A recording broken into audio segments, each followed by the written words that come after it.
Hello everyone, I am Manu Malik from BLLB final year student. Today I will discuss Juvenile Justice Act, its historical background.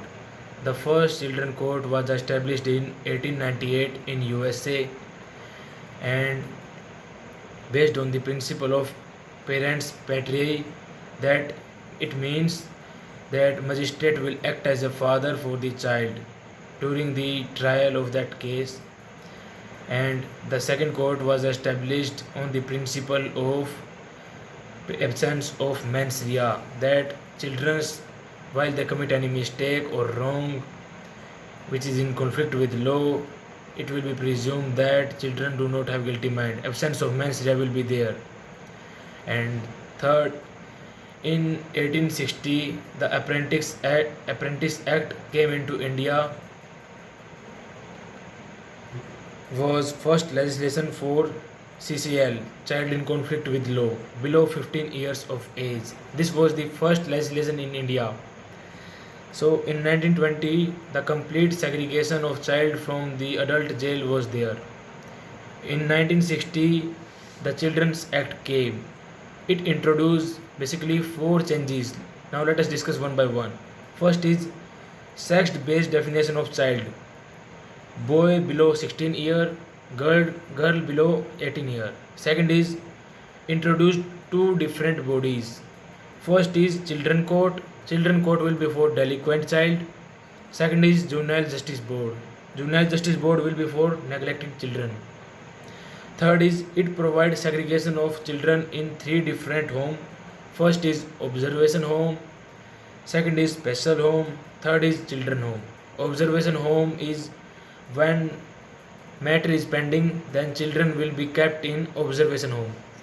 And when special home, if child found to commit an offense, it if not released under community care option, then he will be sent to special home. Third is children home, when children found to be neglected by child welfare committee, child welfare board, if not restored by parents or fit person, then he will be sent to the children home. In Sheila Burse case, now let us discuss the facts.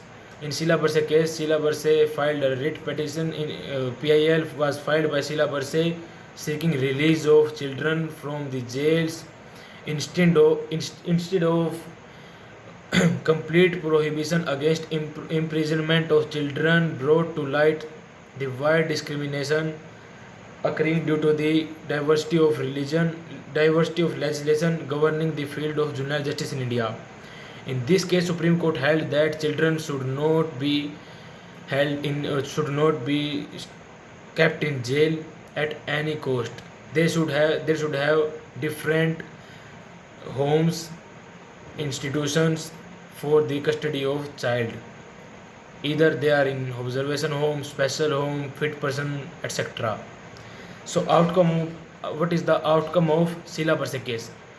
The outcome is, pursuant to the direction of Supreme Court of India, the Juvenile Justice Act 1986 was passed by the Parliament to brought uniformity of laws in whole country except Jammu and Kashmir. But after 2019 amendment, now it is applicable to Jammu and Kashmir as well. And 1986 Act was the first legislation in India which is in was somewhere comprehensive than earlier. It renamed Children Court as the Juvenile Court. In 1989, UN General Assembly adopted a Convention on the Rights of Child (CRC) and India signed it in 1992. CRC defined child as a person below the age of 18 years under majority is unless majority is attained. Then came Juvenile Justice Act 2000, which was passed in 2000, was passed for purpose of bringing legislation in accordance with India obligation under CRC, Convention on Right of Child, the UN Standard, Beijing Rules, and other international instrument relating to children.